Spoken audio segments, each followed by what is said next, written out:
மக்களை இந்த ஒரு பதிவில் நம்ம என்ன பார்க்க போகிறோன்னா, ஒரே நாளில் மாரிதாஸை அரெஸ்ட் பண்ணாங்க போலீஸு. அதே நாளில் நீதிமன்றம் ரிலீஸ் பண்ணிட்டாங்க. இது என்ன கதை? நம்ம எதுவும் தப்பு பண்ணிட்டோமா? எல்லா அரசியல் கட்சியுமே நம்மளை திட்டுறாங்களே, மாரிதாஸ் விஷயத்தில் இந்த மாதிரி நடந்துக்கூடாது, அந்த மாதிரி பண்ணக்கூடாதுலாம் சொல்கிறாங்களே. உண்மைக்குமே முதலமைச்சர் விஜய் அவர்கள் தவறு செஞ்சிட்டாரா அப்படிங்கிறத பற்றி இந்த வீடியோவில் நம்ம தெளிவாக நம்ம பார்க்க போகிறோம். ஏன் இதை நான் தவறுன்னு சொல்லி வீடியோவை ஆரம்பிக்கிறேன்னா, நீதிமன்றம் அப்படி எப்படி ஜாமீனில் விடும்? தப்புனால தானே ஜாமீனில் விட்டுருக்கு அப்படின்லாம் நிறைய பேர் பேசிக்கிட்டு இருக்காங்க. இது என்ன கதை அப்படிங்கிறத பற்றி தெளிவாக நம்ம பார்க்கலாம். இப்போ ரெண்டாவது, இந்தியா கூட்டணி நேற்று மீட்டிங் டெல்லியில் நடந்திருக்கு. இந்த மீட்டிங்கில் தாவேக்காவையும் அழைக்கவே இல்லை. அப்போ நம்ம இந்தியா கூட்டணியில் இருக்குமா இல்லையா, என்னதான் கதை? காங்கிரஸ் தான் கூட்டணியோட ஹெட்டு. தமிழ்நாட்டில் நம்ம அவங்களுக்கு ஒரு மாநிலங்களவை உறுப்பினரே நம்ம கொடுத்துட்டோம். அவங்க இப்போது அது பிரவீன் சக்கரவர்த்தி இன்னைக்கு அவர் தேர்வாயிருப்பார் திருவாய்க்கு, ஏன்னா போட்டியின்றி. அப்படி இருந்தும் நம்மளை ஏன் அழைக்காமல் இருக்காங்க? என்னதான் கதை இது? கம்யூனிஸ்ட் போயிருக்காங்க, பிசிகா போயிருக்காங்க, மதிமுக போயிருக்காங்க, நம்ம மட்டும் ஏன் போல? இதை பற்றி தெளிவானமாக இந்த ஒரு பதிவில் பார்க்கலாம். ஒன்றா தெளிவானமாக பார்க்கலாம். உற்சாக வணக்கங்கள், வாங்க பதிவுக்குள்ளே போகலாம். இப்போ முதல் விஷயம் மக்களே, ஆக்சுவலாக இவரை எதுக்கு அரெஸ்ட் பண்ணாங்க அப்படிங்கிறதுக்கு ரெண்டு ஒப்பீனியன் இருக்குது. மொதல் ஒப்பீனியன் என்னன்னா, இதுதான் உண்மை. ரெண்டாவது இருக்கிறது ஒப்பீனியன் தான். இது என்ன கதைங்கிறத நான் சொல்கிறேன்.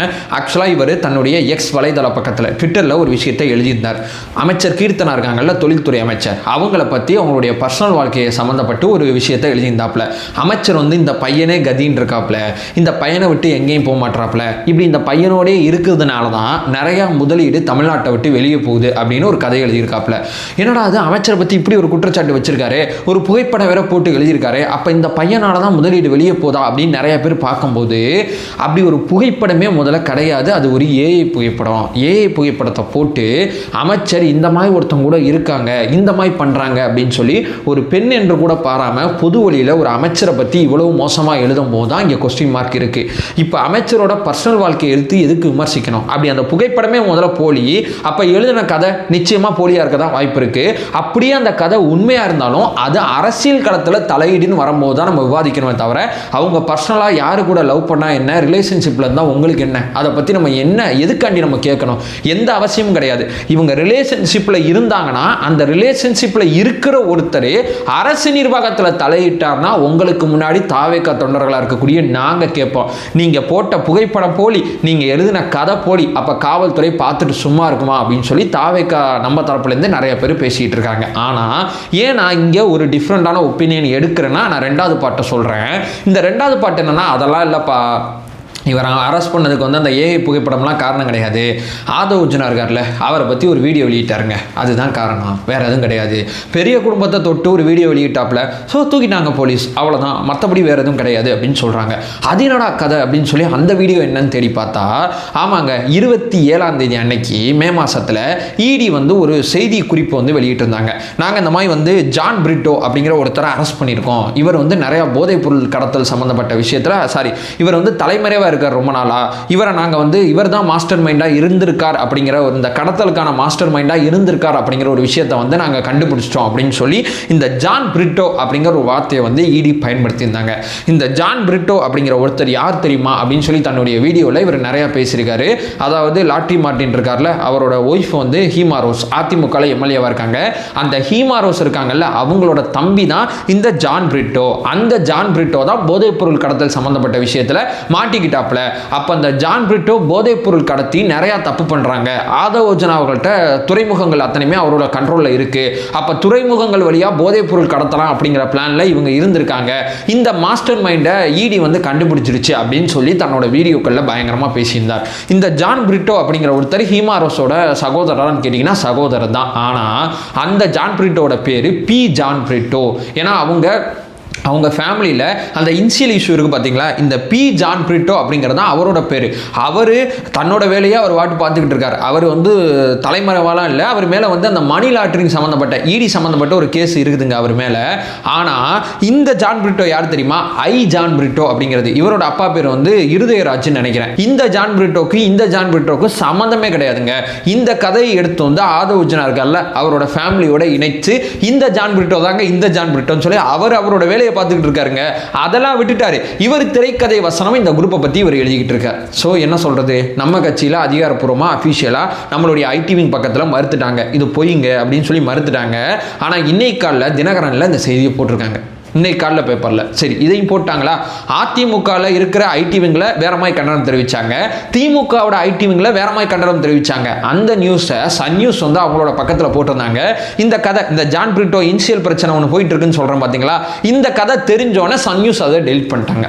ஸோ இதை இந்த ஜான் பிரிட்டோ கிடையாதுங்கிறத யார் கண்டுபிடிச்சாங்கன்னா, இடியை கான்டாக்ட் பண்ணி சில பத்திரிகையாளர் கேட்குறாங்க, இது வந்து லாட்ரி மார்ட்டின் ஃபேமிலியில் இருக்கார்ல அந்த ஜான் பிரிட்டோவா இவர் அப்படின்னு சொல்லி கேட்கும்போது, அது கிடையாதுங்க, இது வேற ஜான் பிரிட்டோ அப்படின்னு சொல்லியிருக்காங்க. என்னத்தை சொல்றது? அப்போ அந்த வீடியோ வந்து உண்மையா பொய்யா? அதான் ஆதவ் அர்ஜுனா அவர்கள் வந்து அந்த வீடியோவை கன்சிடரே பண்ணல, அவரோட வேலையை பார்த்துட்டு இருக்காரு. அப்போ அந்த திரைக்கதை வசனம் அமைச்சரை பற்றி ஆபாசமாக அவதூறாக எழுதுறது, இது என்ன கதை? இது ரெண்டு இப்படி இருக்கா இவரோட செயல்பாடு? அடுத்து மூணாவதாக பார்த்தீங்கன்னா, மிக முக்கியமாக 84 இடத்துல 84 தடவை கரண்ட் கட் ஆயிடுச்சு அப்படின்னு சொல்லி ஒரு ட்வீட் போட்டிருக்காருங்க. அந்த ட்வீட்டுக்கு கீழே வந்து அஃபீஷியலாக மின்சார வாரியம் போய் கேட்டிருக்கு, சார் உங்களோட இது அந்த இபி நம்பரை கொடுங்க சார், எந்த ஏரியா என்ன ஏதுன்னு சொல்லுங்கள் சார் அப்படிங்கிற மாதிரி கேட்டிருக்கு. அதற்கு அவர் ரிப்ளைவே பண்ணல. சரி, அது போயிட்டு போதா. அடுத்து பார்த்தீங்கன்னா டிஆர்ஓ ப்ராஜெக்ட் ஒன்று போயிடுச்சு, அதாவது ஆந்திரா பக்கம் போயிடுச்சு. இந்த ப்ராஜெக்ட் வந்து ஆந்திரா பக்கம் போனதுக்கு தாவேக்கா தான் காரணம்னு சொல்லி முன்னாடி அரசியல் பண்ணாங்க. இந்த ப்ராஜெக்ட் ஆந்திரா பக்கம் போனதுக்கு காரணம் தாவேக்கா கிடையாது, திமுகவோட நிர்வாக தவறுன்னு சொல்லி எக்கனாமிக் டைம்ஸ் இருக்காங்கல்ல அவங்க செய்தி வெளியிட்டாங்க. ஆனால் இவர் இந்த விஷயம் போனதுக்கு காரணம் அமைச்சரால் தான் போனதுக்கு காரணம், அமைச்சரால் தான் போனதுக்கு காரணம்னு சொல்கிறாங்க. எனக்கு ஒரு பாயிண்ட் புரியவே இல்லை. ஆட்சிக்கு வந்த 10 நாளில் எப்படி அவர் முதலீடு வெளியே போகும்? இன்னைக்கு அடிக்கல் நாட்டுறாங்கன்னா முன்னாடியே எல்லா ப்ராசஸையும் முடிச்சு தானே அடிக்கல் நாட்டுவாங்க.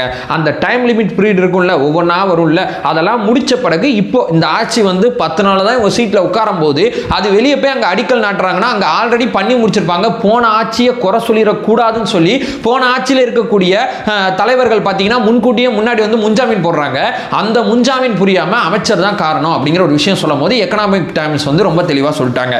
நேற்று பார்த்தீங்கன்னா மாசாகிரான் அப்படிங்கிற ஒரு நிறுவனம் இருக்குல்ல, அந்த நிறுவனம் பார்த்தீங்கன்னா மறுபடியும் வெளியே போயிடுச்சு. அந்த நிறுவனம் வெளியே போனதுக்கும் தாவேக்கா அரசாங்கம் தான் காரணம் அப்படின்னு சொல்லி எழுதிட்டு இருக்காங்க. ஆனா அந்த நிறுவனம் வெளியே போனதுக்கு காரணமும் திமுக தான் அப்படிங்கிறத இந்து நாளிதழ் இருக்குல்ல ரொம்ப தெளிவா, ஏன்னா அந்த எக்கனாமிக் டைம்ஸ் கூட எனக்கு கிடைக்குமா தெரியல, இந்த இந்து நாளிதழில் வந்த செய்தியை நான் தெளிவா போறேன், நீங்க இதை படிச்சு பாருங்க.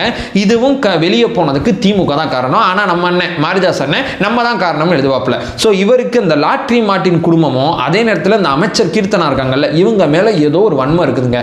முதலீடு வெளியே போயிடுச்சுன்னு எழுதுறாரு, இல்ல இந்த குடும்பம் இப்படி பண்ணுது அப்படி பண்ணுதுன்னு சொல்லி எழுதுறாரு. ஆனால் இதை ரெண்டை வச்சு டார்கெட் பண்ணி இவர் எழுதின அத்தனையுமே ஒரு பொய்யா தான் இருக்கு அப்படிங்கிறதான் யதார்த்தமான உண்மை.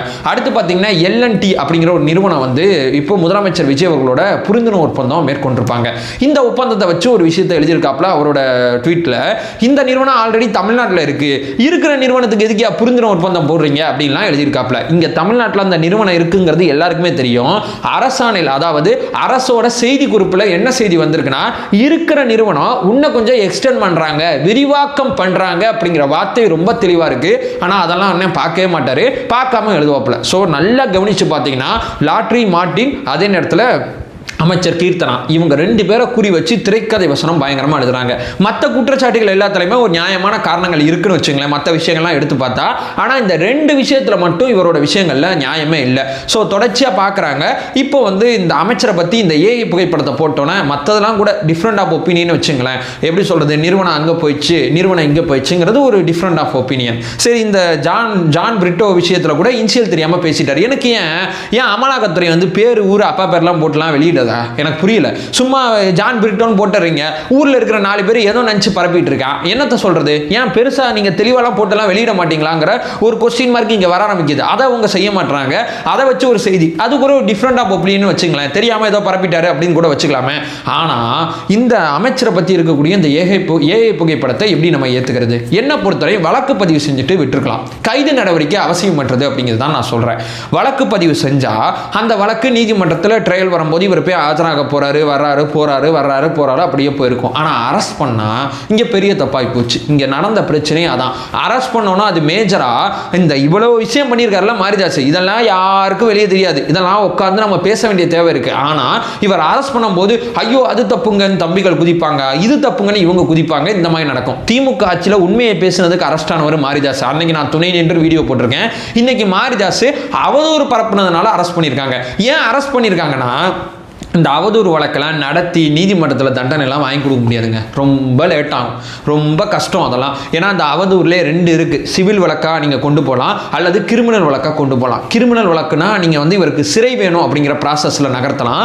அதே நேரத்தில் சிவில் வழக்காக நீங்கள் கொண்டு போனீங்கன்னா எனக்கு இழப்பீடு வேணும் அப்படிங்கிற ப்ராசஸில் நடத்தலாம். கிரிமினல் வழக்காக நீங்கள் கொண்டு போனால் மட்டும்தான் நிறையா முறை இவர் நீதிமன்றத்துக்கு வரும். சிவில் வழக்காக நீங்கள் கொண்டு போனீங்கன்னா அதுவும் நடக்காது. இப்போ இவர் அரெஸ்ட் பண்ணும்போது நீதிமன்றம் என்ன பண்ணியிருக்குன்னா சொந்த ஜாமீனில் எப்போ இந்த வழக்கு நடக்கும்போது நீதிமன்றத்துக்கு என்னைக்கு வரணும்னு சொன்னோமோ அன்னைக்கு வரணும் அப்படின்னு சொல்லி நீதிமன்றம் அனுப்பிச்சு விட்டுருக்கு. இதுக்கெல்லாம் கைது பண்ணாதீங்க. கைது எதுக்கு பண்ணுவாங்க? கொலை, கொள்ளை, இந்த மாதிரி கடுமையான குற்றங்கள் பண்ணிட்டாங்கன்னா இவங்க வெளியே இருந்தாங்கன்னா மேற்கொண்டு குற்றம் நடக்கும். பழைய குற்றத்தோட அந்த சாட்சிகளை வந்து மாற்றிடுவாங்க, பண்ணிடுவாங்கங்கிறதுனால தான் விசாரணை நடக்கும்போதே கைது பண்ணி உள்ளே போடுவாங்க. ஒருத்தர் இதை பேசிட்டான், ஒருத்தர் இதை எழுதிட்டாங்கிறதுக்கெல்லாம் எதுக்கே கைது பண்ணுறீங்கன்னு சொல்லி சொந்த ஜாமீனில் நீதிமன்றம் வெளியே விட்டுருக்கு. ஸோ இங்கே இந்த மாதிரி பேசுகிறாங்கல்ல, இவங்க மேலே வந்து அவதூறு வழக்கு போடணும் அப்படிங்கிற ஒப்பீனியன் இங்கே வரும். ஆனால் அதை சிறையை நோக்கி நகர்த்துறது, இழப்பீடை நோக்கி நகர்த்துறது நீதிமன்ற ப்ராசஸில் ரொம்ப ரொம்ப கஷ்டம். எப்போ ஒரு பயத்தை ஏற்படுத்துக்கு தான் ஏன்ப்பா அவதூறு பரப்புற, தூக்கி உள்ளே வச்சிரும், ஒரு 5 நாள் தூக்கி உள்ளே போட்டால் கொஞ்சம் கம்முன்னு இருப்பாங்க, ஒரு அவதூறு பரப்ப மாட்டாங்க அப்படிங்கிறதுக்காண்டி தான் கைது பண்ணுறாங்க. ஆனால் அதில் எனக்கு உடன்பாடு கிடையாது. நம்ம சட்டப்படி இந்த ப்ராசஸை வேகமாக நகர்த்தி கொண்டு போய் தான் அவங்களுக்கு நம்ம வந்து சிறை வாங்கி கொடுக்கணுமே தவிர இவனுக்கு குறுக்கோளியில் போயிட்டு அரெஸ்ட் பண்ணுறது ஒரு சரியான நடைமுறை கிடையாது.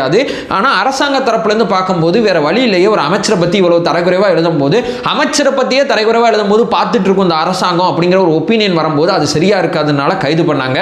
நடுவில் இருந்த நீதிமன்றம் சொந்த ஜாமீனில் கொடுத்து அனுப்பிச்சு விட்டாங்க. இப்போ நம்ம பண்ண கைதே தப்பாயிடுச்சா? இதனால தான் கைதை நான் வந்து இந்த இடத்துல வேணான்னு சொல்கிறேன். நீதிமன்ற பார்வையில் நடத்திட்டு போகிறது எவ்வளவோ பெட்ரு. சரிங்களா? இதை தள்ளி வச்சிருங்க. இந்தியா கூட்டணி மீட்டிங்கில் தாவேக்கா கூப்பிடல, பார்த்தீங்களா அவங்கள ஏமாத்திட்டாங்க அப்படிலாம் நிறையா பேசிகிட்டு இருக்காங்க. இந்தியா கூட்டணியில் இன்னைக்கு நேற்று மீட்டிங் நடந்துச்சு. அந்த மீட்டிங்கில் கலந்துக்கிட்ட அத்தனை பேருமே எம்பிஸ் இருக்கிற கட்சிகள் தான் கலந்துக்கிட்டாங்க. தாவேக்காக்கு எம்பி கிடையாது. தாவேக்கா வந்து எம்எல்ஏ தான் இருக்குது. அதனால தாவேக்கா கலந்துக்கல. ஸோ இன் ஃபியூச்சரில் தாவேக்கா அழைக்கிறத பற்றி அவங்க யோசிக்கலாம், பண்ணலாம். ஆனால் இன்னைக்கு அங்கே காங்கிரஸ் தான் தலைமையாக இருந்தாலும் ஒருத்தங்களை புதுசாக உள்ளே சேர்க்குறதோ ஒருத்தங்களை வெளியே தள்ளுறதோ அங்கே இருக்கிற மொத்த பேரோட ஒப்பீனியன் அடிப்படையில் தான் அவங்க அதை விஷயத்தை பண்ணுறாங்க. எம்பிக்களை மையப்படுத்தி அந்த கூட்டத்தை கூட்டியிருக்காங்க. நம்ம எம்எல்ஏவாக இருந்ததுனால அங்கே போகல. அடுத்தடுத்த கூட்டங்கள் 2 மாதத்தில் நடக்கும்னு சொல்கிறாங்க. அந்த கூட்டத்தில் நம்ம போகிறதுக்கான வாய்ப்புகள் இருக்குது. இவ்வளோ தான் இங்கே நடந்தது. மற்றபடி ஆகா ஓகம்லாம் பேசுகிறவங்களாம் பெரிய செய்தி அது கிடையாது. அதை எடுத்து போட்டும் நம்ம பசங்களை ட்ரிகர் பண்ணி பார்த்தீங்களா காங்கிரஸ் போட்டு பார்த்துச்சு மதிமுக கூட்டிருக்கு, விசிகா கூட்டிருக்கு. அவங்களுக்கு எம்பிஸ் இருக்காங்க. தாவேக்காக்கு எங்க மக்களவை எம்பி இருக்காங்க? 29 தேர்தலில் நம்ம சந்திச்சாதான் மக்களவை எம்பி. இருந்த மாநிலங்களவை எம்பியை நம்ம செப்பரேட்டாக ஒரு வீடியோ போட்ட ஒரு சாணக்கியத்தனமாக நம்ம ஒரு முடிவெடுத்து நம்ம இந்த மாதிரி பண்ணியிருக்கோம். அடுத்தடுத்த கூட்டங்களில் நம்ம வந்து கண்டிப்பாக கலந்துக்க வாய்ப்பு இருக்கு. அப்படி இல்லைனாட்டியும் தமிழ்நாட்டில் நம்ம கூட்டணி, நம்ம தலைமையில தான் கூட்டணி இருக்கு. நம்ம வேலையை பார்த்துட்டு போவோம். இதில் என்ன பெரிய விஷயம்? இதெல்லாம் ஒரு விஷயமும் கிடையாது அப்படிங்கிற ஒரு விஷயத்தை சொல்லிட்டு இந்த வீடியோ நான் என் பண்ணிக்கிறேன். நம்ம சேனலோட ஒரே நோக்கம் அறியாமை அகற்ற வேண்டும், அறியாமை அகற்றப்பட வேண்டும். Thank you so much.